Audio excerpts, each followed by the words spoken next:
Now that we looked at estimating guidelines, we're now going to look and explore why are so many projects over budget.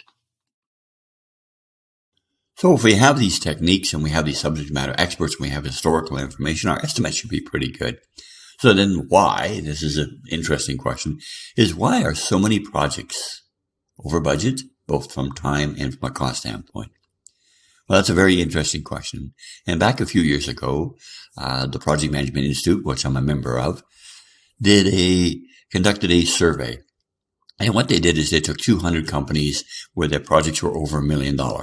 And they analyzed those projects to find out why they were over budget from a time standpoint, from a cost standpoint.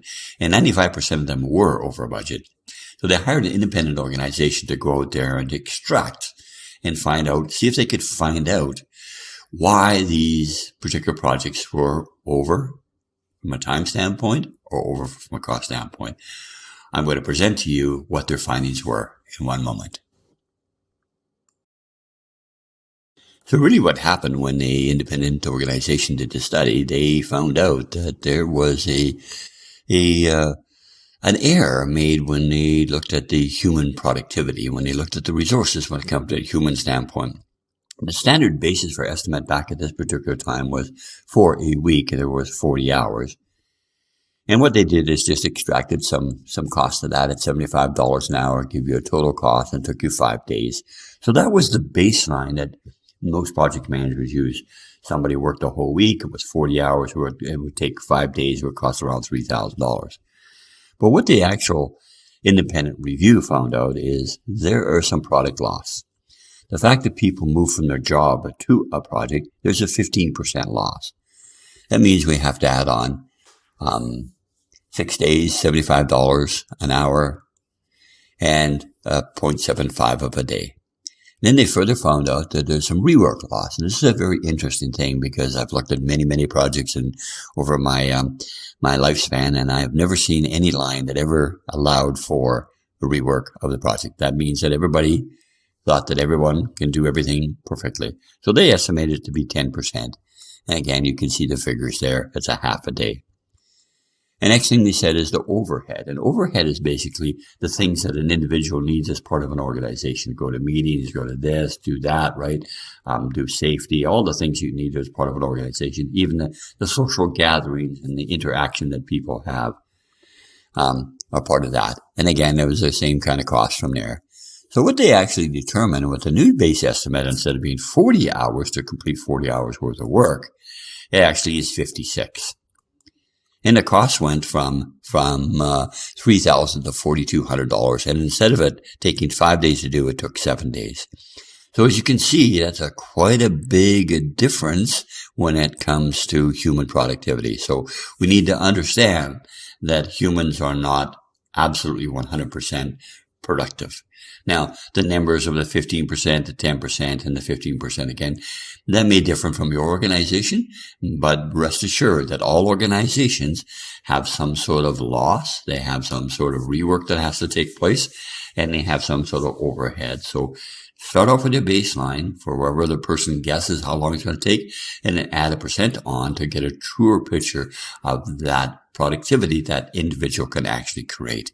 This will help you become better at estimating.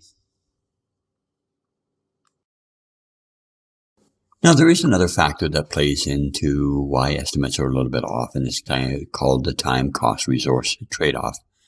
So, for example, a person may be assigned to your project or assigned to your project and other projects and actually have a job at the same time. And what happens whenever they have to transition from their job to your project or from project one to your project, then there's a thing called startup and takedown time.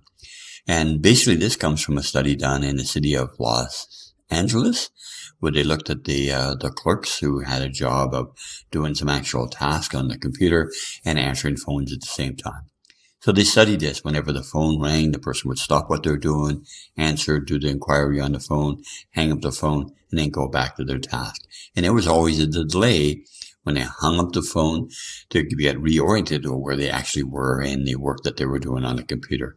Conversely, the other way around, when they were working on a computer, the phone rang, they had to transition from that, put on a happy face, answer the phone, and do that. So this basically was called a trade-off, and that happens all the time. So if you have individuals on your project that are doing a regular job and working on another project at the same time, be cognizant of they may have this takedown and startup time and allow for that.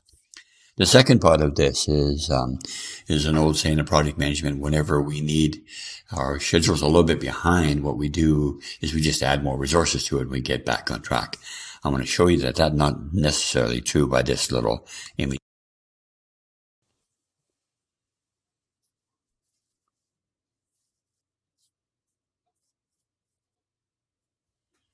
So can you see from this little image here that it's not always a good idea to do that? And it really comes down from the fact that people need to communicate, people need to interact with each other, people need to trust each other before they can actually become productive. So it's not always just a good idea to just add more bodies to that particular task to get it done quicker. This is the end of this video. Up next, we'll look at the use of 3-point estimates.